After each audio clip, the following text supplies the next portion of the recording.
Blessing ടുഡേയിലേക്ക് എല്ലാവർക്കും സ്വാഗതം. ഈ ആഴ്ചയിലെ ആദ്യത്തെ എപ്പിസോഡുമായിട്ടാണ് ഇന്ന് ഞാൻ നിങ്ങളുടെ മുന്നിൽ വന്നിട്ടുള്ളത്. ഇന്നത്തെ ദിവസം ദൈവത്തിൻ്റെ വലിയ പ്രവൃത്തികളാണ് നമ്മുടെ ജീവിതത്തിൽ സംഭവിക്കാനായിട്ട് പോകുന്നത്. അതിശക്തമായിട്ടുള്ള ദൈവിക സന്ദേശത്തിലേക്കാണ് നമ്മൾ കടക്കാനായിട്ട് പോകുന്നത്. ഈ സന്ദേശം നിങ്ങളുടെ ജീവിതത്തെ മാറ്റിമറിക്കും, ഒരു സംശയമില്ല. പക്ഷെ അതിനു മുന്നേ ഇന്നത്തെ നമ്മുടെ സ്പോൺസേഴ്സിന് വേണ്ടിയിട്ട് നമ്മൾ പ്രാർത്ഥിക്കാൻ പോവുകയാണ്. ഇന്ന് നമുക്ക് ദുബായിൽ നിന്ന് ജോവാൻ ആണ് നമ്മുടെ ആദ്യത്തെ എലൈറ്റ് സ്പോൺസർ. ഇന്ന് ജോവാൻ്റെ ജന്മദിനമാണ്. Happy birthday Joan. കർത്താവ് ധാരാളമായിട്ട് അനുഗ്രഹിക്കട്ടെ. കർത്താവെ, ഞങ്ങൾ പ്രാർത്ഥിക്കുന്നു ജോവാൻ ചെയ്യുന്ന എല്ലാ കാര്യങ്ങളിലും ദൈവിക ജ്ഞാനവും അറിവും വിവേകവും ഉണ്ടാകുവാൻ, എല്ലാ കൗമാരക്കാരും രക്ഷിക്കപ്പെടുവാൻ ഞങ്ങളിപ്പോൾ പ്രാർത്ഥിച്ച് അനുഗ്രഹിക്കുന്നു കർത്താവെ. അടുത്തത് ഒരു കോ സ്പോൺസേഴ്സ് ഉണ്ട്. നമുക്ക് സൗത്ത് ആഫ്രിക്കയിൽ നിത്യ രഞ്ജിത്ത് ആൻഡ് നീതു രഞ്ജിത്ത്. ഇന്ന് അവരുടെ മകൾ നയോമിയുടെ 11ാമത്തെ ജന്മദിനമാണ്. Happy birthday Naomi. കർത്താവ് ധാരാളമായിട്ട് അനുഗ്രഹിക്കട്ടെ. കർത്താവ് നയോമിയുടെയും സഹോദരങ്ങളുടെയും മേൽ ദൈവത്തിന്റെ സംരക്ഷണവും ആരോഗ്യം ഉണ്ടാകുവാൻ, നിത്യയുടെ ഭർത്താവ് ജിതിന് നല്ലൊരു സ്ഥലത്ത് പോസ്റ്റിംഗ് ലഭിക്കുവാൻ, മക്കൾക്ക് സ്കൂളിൽ അഡ്മിഷൻ ലഭിക്കുവാൻ ഞങ്ങളിപ്പോൾ ചേർന്ന് പിതാവിൻ്റെയും പുത്രൻ്റെയും പരിശുദ്ധാത്മാവിൻ്റെ നാമത്തിൽ അനുഗ്രഹിക്കുന്നു കർത്താവെ. അടുത്ത സ്പോൺസർ പത്തനംതിട്ടയിൽ നിന്ന് റോജി എൽസ ചെറിയാനാണ്. Thank you sister. ഒക്ടോബർ 3 മകൾ ഒലീവിയ റോസ് റെജിയുടെ 6ാമത്തെ ജന്മദിനമായിരുന്നു. Belated happy birthday. കർത്താവ് ധാരാളമായിട്ട് അനുഗ്രഹിക്കട്ടെ. കർത്താവെ, ഞങ്ങൾ ഒരുമിച്ച് പ്രാർത്ഥിക്കുന്നു. യേശുവിൻ്റെ നാമത്തിൽ കർത്താവിൻ്റെ നന്മകൾ, അനുഗ്രഹങ്ങൾ അങ്ങ് പകർന്നതിനായിട്ട് നന്ദി പറയുന്നു. ഇനിയുള്ള വർഷങ്ങളിൽ ദൈവത്തിൻ്റെ സംരക്ഷണം ഉണ്ടാകട്ടെ, അനുഗ്രഹങ്ങൾ ഉണ്ടാകട്ടെ. മക്കളുടെ വിദ്യാഭ്യാസം യേശുവിൻ്റെ നാമത്താൽ അനുഗ്രഹിക്കപ്പെടട്ടെ.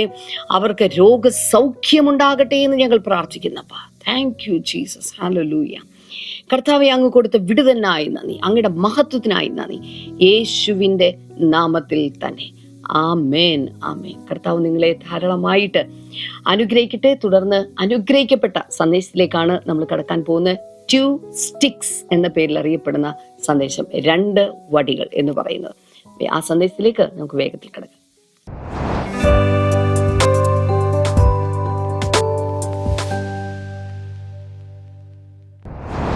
Welcome back. So happy. ചിലരൊക്കെ പ്രഭാതത്തിലാണ് ഇത് കാണുന്നതെന്നറിയാം, ചിലർ മറ്റ് സമയങ്ങളിലായിരിക്കാം. US-ലും ടൈം സോൺ വ്യത്യാസമുള്ള സ്ഥലങ്ങളിൽ ഒരുപക്ഷെ ഇന്ത്യയിലെ ഈവനിങ്ങിലായിരിക്കും അവിടെ കാണുന്നത്. ഏത് ടൈം ആയാലും no problem. This will work as fresh manna. Yeah, have something to deliver this morning. ഒരു വചനഭാഗത്തിലേക്ക് നമ്മൾ പെട്ടെന്ന് പ്രവേശിക്കുകയാണ്. ആക്ട്സ് 10:1-4. അപ്പസ്തോല പ്രവൃത്തികൾ. 4 സുവിശേഷങ്ങൾ കഴിഞ്ഞ് അടുത്ത പുസ്തകം, അപ്പസ്തോലന്മാരുടെ പ്രവൃത്തികൾ. പരിശുദ്ധാത്മാവിൻ്റെ പ്രവൃത്തികളായിട്ടാണ് നമ്മളതിനെ മനസ്സിലാക്കേണ്ടത്. പരിശുദ്ധാത്മാവ് അപ്പസ്തോലന്മാരോട് കൂടെ ഇരുന്ന് പ്രവർത്തിച്ച് സഭയുടെ ജനനം മുതൽ അടുത്ത ഏകദേശം ഒരു 30 വർഷം എങ്ങനെ സഭ മുന്നിലേക്ക് പോയി. 10ാം അധ്യായത്തിലേക്ക് എത്തുമ്പോൾ നമ്മളിവിടെ കാണുന്നത് കൈസരിയയിൽ, ദാറ്റ് മീൻസ് സെസറിയ, ഇത്താലിക്ക എന്ന പട്ടാളത്തിൽ, ദിസ് ഇസ് ഇറ്റലി, കൊർണല്യൂസ് എന്ന പേരിലൊരു ശതാധിപൻ ഉണ്ടായിരുന്നു, സെഞ്ചൂറിയൻ. 100 പട്ടാളക്കാരുടെ മുകളിലുള്ള അധിപൻ, ശതാധിപൻ ഉണ്ടായിരുന്നു. അവൻ ഭക്തനും തൻ്റെ സകല ഗൃഹത്തോടും കൂടെ ദൈവത്തെ ഭയപ്പെടുന്നവനുമായി ജനത്തിന് വളരെ ധർമ്മം കൊടുത്തു. എപ്പോഴും ദൈവത്തോട് പ്രാർത്ഥിച്ചും പോന്നു. അപ്പോൾ ഇയാള് യഹൂദനല്ല എന്നുള്ളത് വ്യക്തമാണ്. കാരണം ഇറ്റാലിയൻ പട്ടാളത്തിലുള്ള ഒരു സെഞ്ചൂറിയനാണ്. എന്നാൽ അവൻ ഭക്തനായിരുന്നു. അതിൻ്റെ അർത്ഥം ഏത് ജാതിയിലും മതത്തിലും ഭക്തരുണ്ട്. അങ്ങനെയുള്ള ഭക്തരെ ഒരു തരത്തിൽ ദൈവം കാണുന്നുണ്ട്. അവർക്ക് സത്യദൈവത്തിൻ്റെ പൊരുൾ തിരിഞ്ഞിട്ടില്ല. പക്ഷേ ഏതോ ഒരു ദൈവം ഉണ്ട് എന്നുള്ളതിൽ അവർക്കൊരു ഭക്തിയുണ്ട്. അവൻ ഭക്തനും തൻ്റെ സകല ഗൃഹത്തോടും കൂടി. ഇത്രയും വലിയ ഒരു പട്ടാള മേധാവി, തനിക്ക് അധികാരമുണ്ട്, പണമുണ്ട്, മിലിറ്ററി യൂണിഫോം ഉണ്ട്, കമാൻഡ് ചെയ്താൽ ചെയ്യാൻ ആളുണ്ട്. അവൻ ഭക്തനാണ്, സകല ഗൃഹത്തോടും കൂടി ദൈവത്തെ ഭയപ്പെടുന്നവനാണ്. ദൈവഭയമുള്ള ഒരു കുടുംബം ജനത്തിന് വളരെ ധർമ്മം കൊടുത്തു. എപ്പോഴും ദൈവത്തോട് പ്രാർത്ഥിച്ചു പോന്നു. കൂടാതെ ഹി വാസ് എ ഗിവർ, കൊടുക്കുന്നവനായിരുന്നു. Giving was his nature. He was a giver. എപ്പോഴും ദൈവത്തോട് പ്രാർത്ഥിച്ചും പോകുന്നു. അറിയാവുന്ന രീതിയിൽ, അറിയാവുന്ന വെളിച്ചത്തിൽ, അറിയാവുന്നതുപോലെ അറിയാവുന്ന ദൈവത്തോട് അവൻ പ്രാർത്ഥിച്ചു. അതാണ് എനിക്ക് മനസ്സിലായത്. അപ്പോൾ അവിടെ ഇംഗ്ലീഷിൽ കാണുന്നത്, there was a certain man in Caesarea called Cornelius, a centurion of what was called the Italian regiment, a devout man, ഭക്തൻ, and one who feared God with all his household, who gave alms generously to people and prayed to God always. ഇങ്ങനെ ഭക്തിയിൽ ജീവിക്കുന്നൊരു മനുഷ്യൻ, പ്രാർത്ഥിക്കുന്നൊരു മനുഷ്യൻ, ഒത്തിരി ദാനധർമ്മങ്ങൾ ചെയ്യുന്ന, മറ്റുള്ളവർക്ക് ഇല്ലാത്തവർക്ക് കൊടുക്കുന്നൊരു മനുഷ്യൻ. 3-ാം വചനത്തിൽ അവൻ പകൽ ഏകദേശം 9 മണി നേരത്ത് ഒരു ദർശനത്തിൽ ഒരു ദൈവദൂതൻ തൻ്റെ അടുക്കൽ അകത്ത് വരുന്നത് സ്പഷ്ടമായി കണ്ടു. കൊർന്നല്യോസേ എന്ന് തന്നോട് പറയുന്നതും കേട്ടു. അപ്പോൾ about the 9th hour of the day, he saw clearly in a vision an angel of God coming in and saying to him, Cornelius. ഒരു ദൈവദൂതൻ തൻ്റെ അടുക്കൽ വരികയാണ്, ഒരു ഏഞ്ചൽ തൻ്റെ അടുക്കൽ വരികയാണ്. ഓർക്കണം, യഹൂദനല്ല. യഹൂദ മതപ്രകാരമുള്ള സത്യദൈവത്തെ എത്രത്തോളം അറിയാം എന്ന് നമുക്ക് അറിഞ്ഞുകൂടാ. ഏത് ദൈവത്തോടാണ് പ്രാർത്ഥിച്ചതെന്ന് വ്യക്തമല്ല. ഇങ്ങനെ പറയപ്പെടുന്നത്, പണ്ടൊരിക്കൽ യേശുവിൻ്റെ അടുക്കൽ ഒരു ശതാധിപൻ വന്നത് ഓർക്കുന്നുണ്ട്. അയാൾ തന്നെയാണ് ഈ കൊർന്നേലിയൂസ് എന്ന് ചില വേദപണ്ഡിതന്മാർ അഭിപ്രായപ്പെടുന്നു. ശരിയാകാം. എനിവേ, ഒരുപക്ഷെ ഒരു പാർഷ്യലി കുറേ വെളിച്ചം കിട്ടിയ ഒരാളായിരിക്കാം. യേശുവിനെ പണ്ട് ഒരുപക്ഷെ ഒന്ന് കണ്ട് അന്നൊരു വലിയ സൗഖ്യമൊക്കെ നടന്ന ആ മനുഷ്യനാകാം. I don't know. When he observed him, 4-ാമത്തെ വചനത്തിൽ, he was afraid and said, What is it, Lord? So he said to him, Your prayers and your alms have come up for a memorial before God. 4-ാം വചനത്തിൽ മലയാളത്തിൽ, അവനെ ഉറ്റുനോക്കി ഭയപരവശനായി. കൊർന്നല്യോസ് പട്ടാള മേധാവിയാണെങ്കിൽ ഏഞ്ചലിനെ കണ്ട് പേടിച്ചു, ഭയപരവശനായി. എന്താവുന്നു കർത്താവേ എന്ന് ചോദിച്ചു. അവനോട്, നിന്റെ പ്രാർത്ഥനയും ധർമ്മവും ദൈവത്തിൻ്റെ മുമ്പിൽ എത്തിയിരിക്കുന്നു. നിന്റെ പ്രാർത്ഥനയും ധർമ്മവും, അല്ലെങ്കിൽ നിന്റെ prayer and your alms, അല്ലെങ്കിൽ your giving, your generosity, they have reached before God. പ്രാർത്ഥനയും ധർമ്മവും, പ്രാർത്ഥനയും നിന്റെ കൊടുക്കുന്ന രീതിയും നിന്റെ ദാനധർമ്മവും മുമ്പിൽ എത്തിയിരിക്കുന്നു. അതുകൊണ്ട് എന്ത് സംഭവിച്ചു? സ്വർഗം തുറന്ന് ഒരു ദൂതൻ ഇറങ്ങി വന്നിരിക്കുകയാണ്. ഇന്നെനിക്ക് നിങ്ങളോട് പറയാനുള്ള ഒരു സന്ദേശം മറക്കാതിരിക്കാൻ വേണ്ടി പറയാം. If you can open your hands, there will be an open heaven.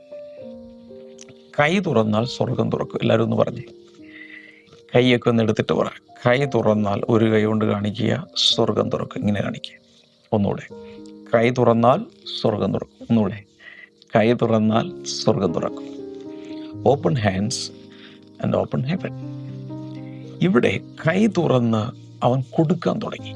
തനിക്ക് കിട്ടുന്ന നന്മയിൽ നിന്നും, തനിക്ക് കിട്ടുന്ന അനുഗ്രഹങ്ങളിൽ നിന്നും ഒരു വിഹിതം ദാനധർമ്മം ചെയ്യാൻ തുടങ്ങി. മറ്റുള്ളവർക്ക്, ഇല്ലാത്തവർക്ക് കൊടുക്കാൻ തുടങ്ങി.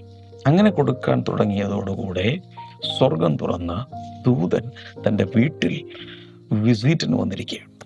അതിഥികൾ വരുന്നത് പോലെ, ഫ്രണ്ട്സ് വരുന്നത് പോലെ, വിശിഷ്ടാതിഥികൾ VIPs വരുന്നത് പോലെ തൻ്റെ വീട്ടിൽ വന്നിരിക്കുകയാണ്. ചില ദിവസങ്ങൾക്ക് മുമ്പ് ഞാൻ രാവിലെ എനിക്കൊരു മെസ്സേജ് കിട്ടി.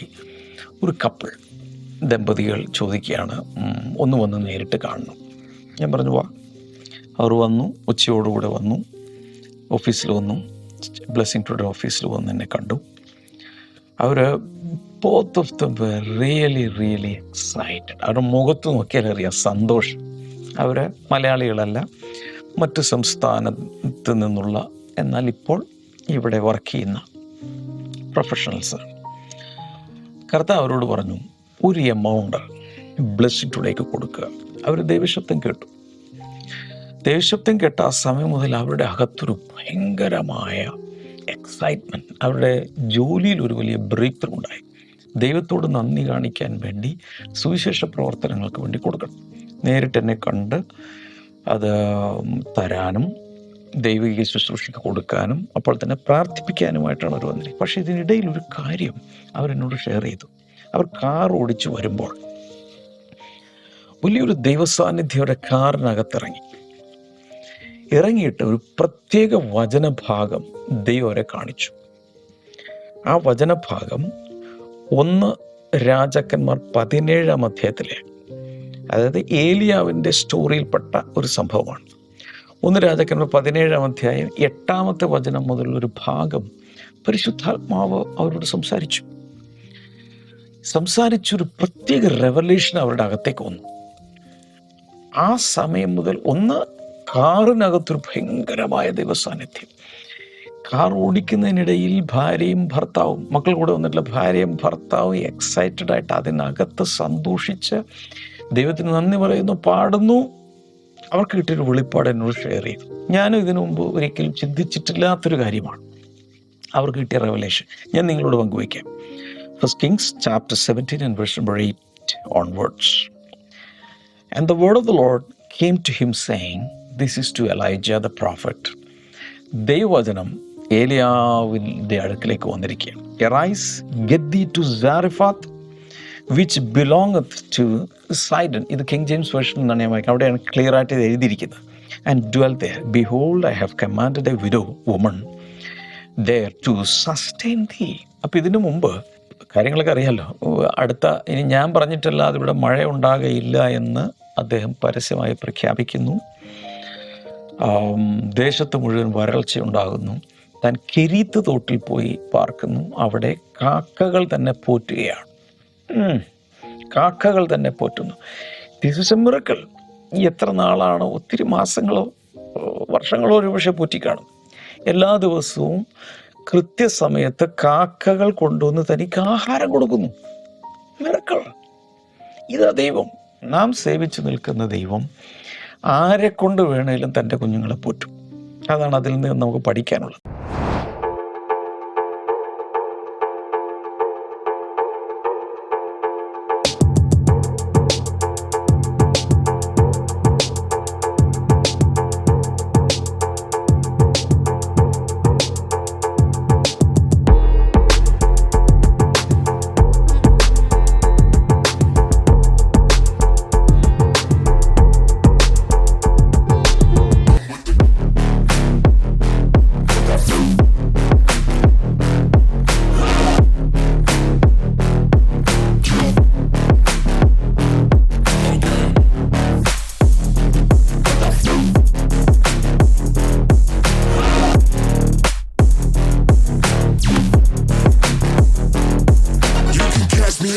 നമ്മൾ സ്ത്രീകൾ മൾട്ടി ടാസ്കേഴ്സ് ആണ്.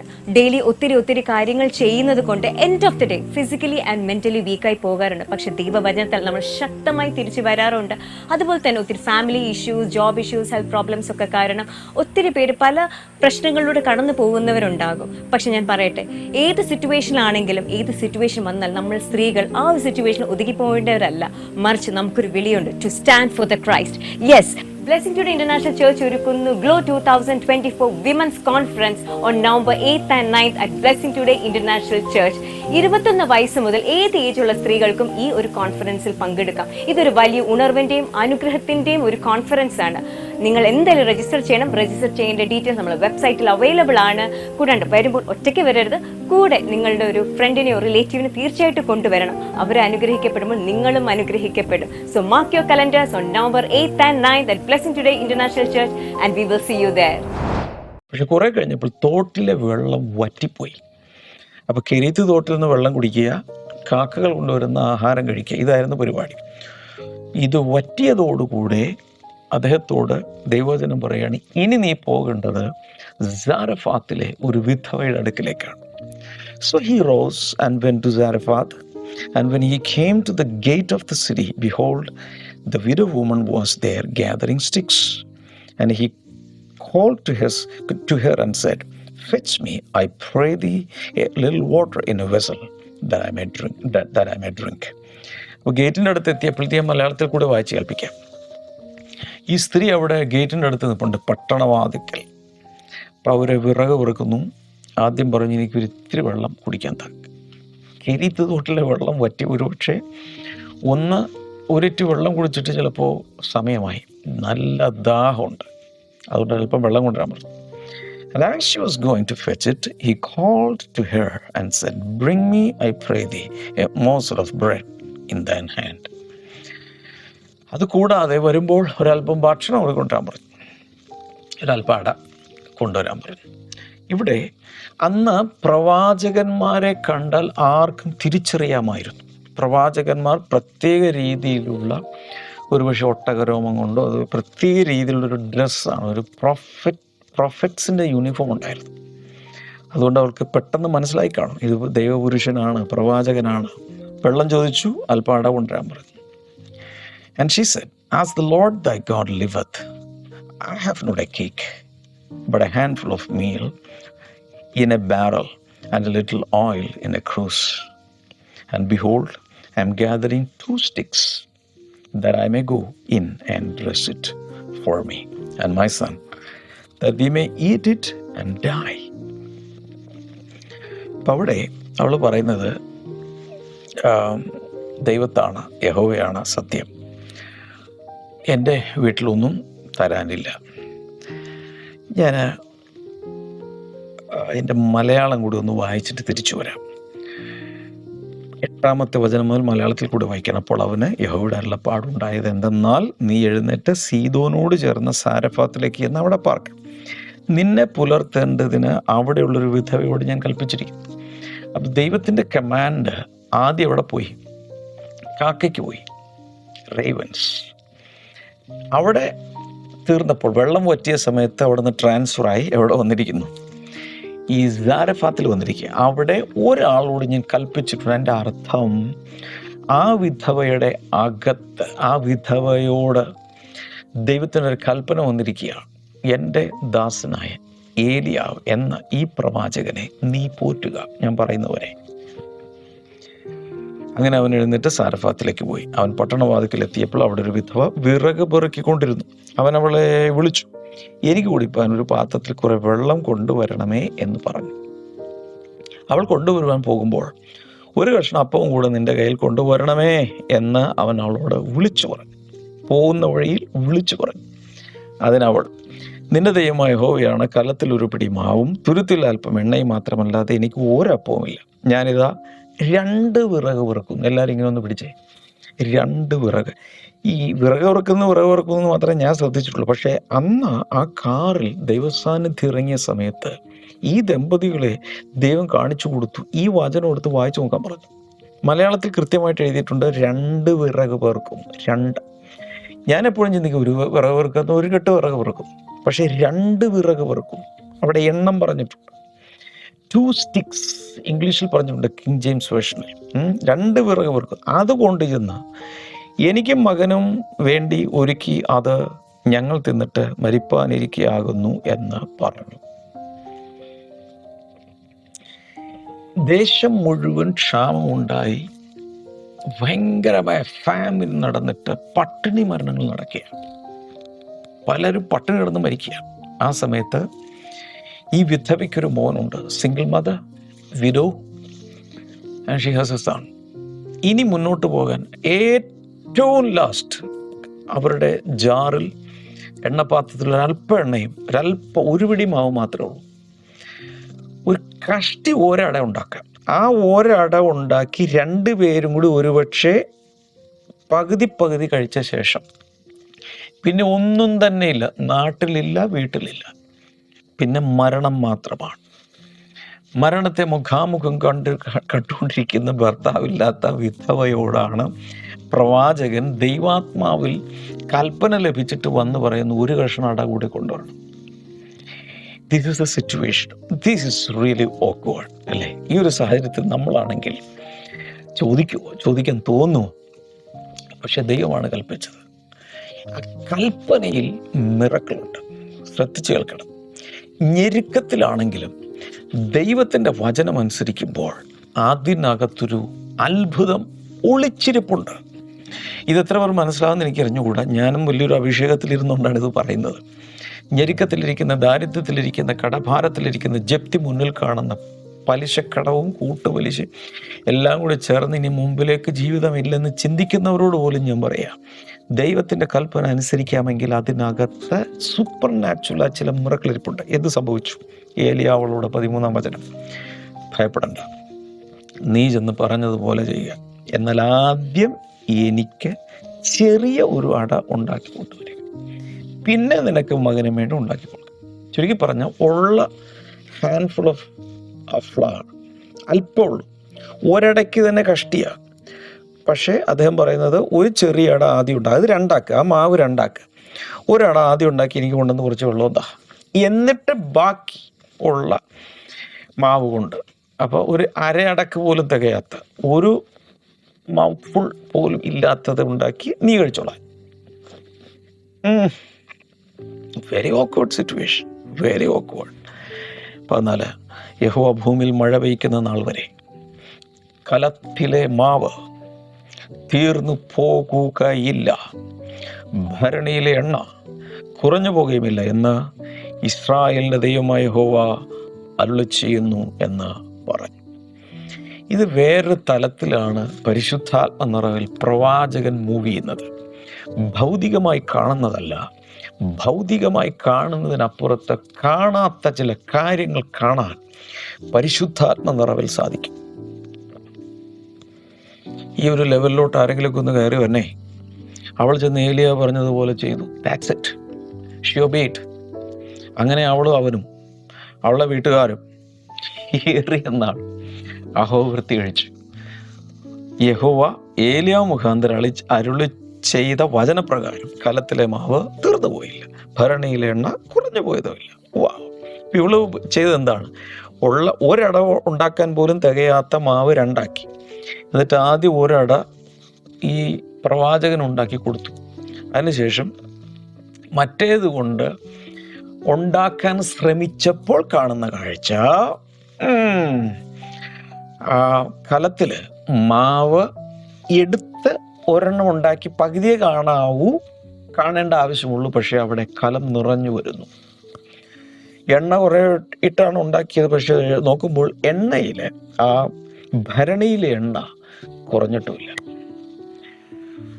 അന്ന് രാത്രി ഡിന്നറിനുണ്ടാക്കി, പിറ്റേ ദിവസം ബ്രേക്ക്ഫാസ്റ്റ് ഉണ്ടാക്കി, പിറ്റേ ദിവസം ലഞ്ച് ഉണ്ടാക്കി, ഒരു പക്ഷേ ഉച്ചയ്ക്ക് 4 മണി പലഹാരം ഉണ്ടാക്കി, അന്ന് രാത്രി ഡിന്നർ ഉണ്ടാക്കി, പിറ്റേ ദിവസം ഇതുപോലെ തന്നെ breakfast, lunch, snacks, dinner, breakfast, lunch, snacks, dinner. എല്ലാവരും ഒന്ന് പറഞ്ഞേ, ഒന്ന് ലൈവ് ചാറ്റിൽ ടൈപ്പ് ചെയ്തിട്ടേ, ബ്രേക്ക്ഫാസ്റ്റ്, ലഞ്ച്, സ്നാക്സ്, ഡിന്നർ അല്ലേ? പ്രഭാത ഭക്ഷണം, പ്രാതൽ, ഉച്ചഭക്ഷണം, 4 മണി പലഹാരം, രാത്രിയിലെ അത്താഴം.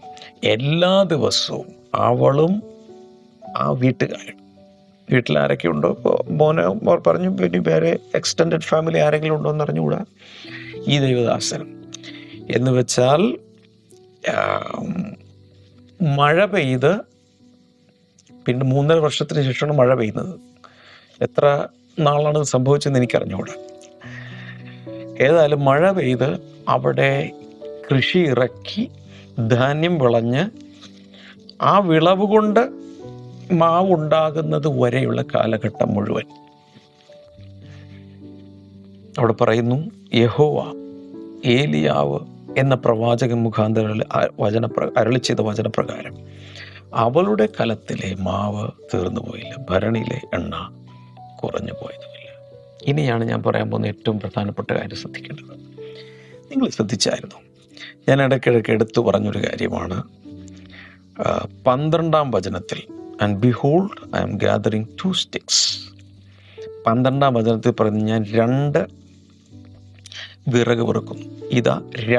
ഞാനിതാ 2 വിറക്, എല്ലാവരും ഒന്ന് പറഞ്ഞേ, 2 വിറകുകൾ. ലൈവ് ചാറ്റിൽ ഒന്ന് ടൈപ്പ് ചെയ്യാം, കമൻറ്റ് സെക്ഷനിൽ ടൈപ്പ് ചെയ്തിടുക. 2 വിറകുകൾ, 2 sticks, 2 വിറകുകൾ. പഴയ നിയമത്തിൽ നടക്കുന്നതെല്ലാം പുതിയ നിയമത്തിൻ്റെ നിഴലാണ്. ഈ 2 വിറകുകൾ, 2 മരക്കഷണങ്ങൾ എന്ന് പറയുമ്പോൾ നിങ്ങൾക്ക് എന്താണ് അകത്ത് തോന്നുന്നത് എന്ന് പറയാമോ? Yes, the cross.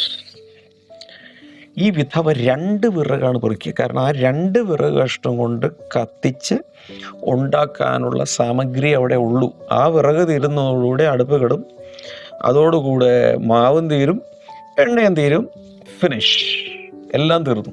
പിന്നെ ജീവിതമില്ല, പിന്നെ മുന്നോട്ട് ജീവിതമില്ല. എന്നാൽ ആ 2 വിറകുകൾ കാണിക്കുന്ന, എല്ലാവരും ഇങ്ങനെ ഒന്ന് പിടിച്ചേ, എന്തിനാ കാണിക്കുന്നത്? കർത്താവിൻ്റെ ക്രൂശിനെയാണ് കാണിക്കുന്നത്.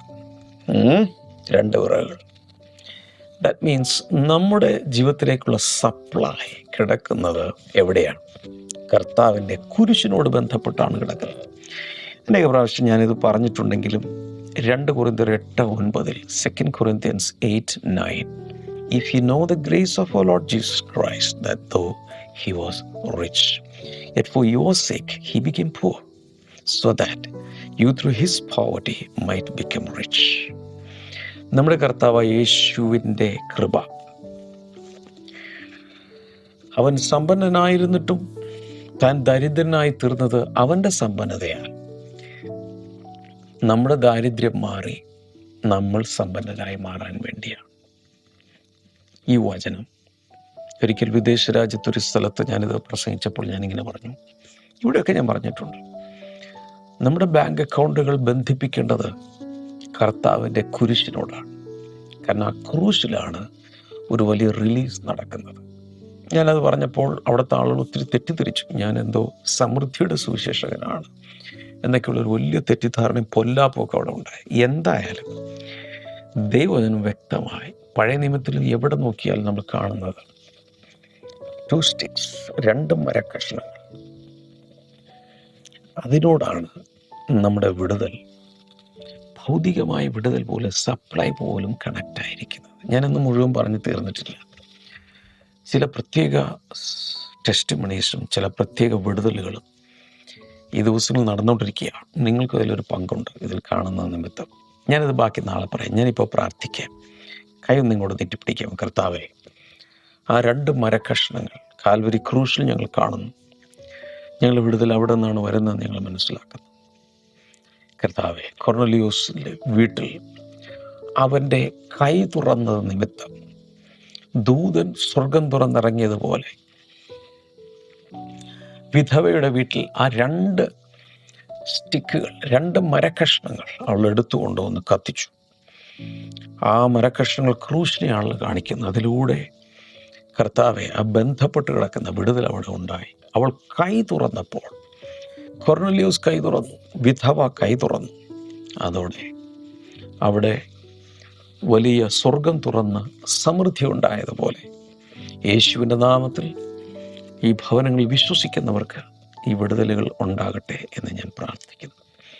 ഈ സമയത്ത് ആസ്മയുള്ള ചിലർക്ക് സൗഖ്യമാകുന്നത് ഞാൻ കാണുന്നു. കൈനീട്ടി പിടിക്കുക യേശുവിൻ്റെ നാമം. സുഷമ എന്നൊക്കെ ഇങ്ങനെ പേരുള്ള ചില വ്യക്തികൾ യേശുവിൻ്റെ നാമത്തിൽ ആസ്മ രോഗത്തിൽ നിന്ന് പുറത്തു വരട്ടെ. പ്രത്യേകിച്ച് ഈ രാത്രികാലമൊക്കെ ആകുമ്പോൾ ശ്വാസത്തിന് ബുദ്ധിമുട്ടുണ്ടായി ഉറക്കമൊക്കെ തടസ്സപ്പെടുന്നത് പോലെയുള്ള എല്ലാവരും യേശുവിൻ്റെ നാമത്തിൽ ഇപ്പോൾ സൗഖ്യമാകട്ടെ. സാമ്പത്തിക ക്ലേശങ്ങളിലൂടെ പോകുന്നവർക്ക് യേശുവിൻ്റെ നാമത്തിൽ അവൻ്റെ ക്രൂശിനാൽ വിടുതലുണ്ടാകട്ടെ എന്ന് ഞാൻ പ്രാർത്ഥിക്കുന്നു. നട്ടലിൻ്റെ തകരാറുകൾ യേശുവിൻ്റെ നാമത്തിൽ മാറട്ടെ. ഷോൾഡർ പെയിൻ മാറിപ്പോട്ടെ. ബ്രസ്റ്റ് ക്യാൻസർ യേശുവിൻ്റെ നാമത്തിൽ സൗഖ്യമാകട്ടെ. മക്കളില്ലാത്തവർക്ക് മക്കളുണ്ടാകട്ടെ. സ്ക്രീനിലേക്ക് കൈനീട്ടി പിടിച്ചിരിക്കുന്നവർ ഇപ്പോൾ വിശ്വസിക്കുക, യേശുവിൻ നാമത്തിൽ ഏത് കാര്യത്തിലും ദൈവത്തിൽ നിന്നുള്ള വിടുതൽ ഇപ്പോൾ അവരുടെ മേൽ ഉണ്ടാകട്ടെ. യേശുവിൻ്റെ നാമത്തിൽ, യേശുവിൻ്റെ നാമത്തിൽ, യേശുവിൻ്റെ നാമത്തിൽ. ആമേൻ. കർത്താവ് ധാരാളമായി അനുഗ്രഹിക്കട്ടെ. നാളെ നമുക്ക് വീണ്ടും കാണാം. God bless you all. By.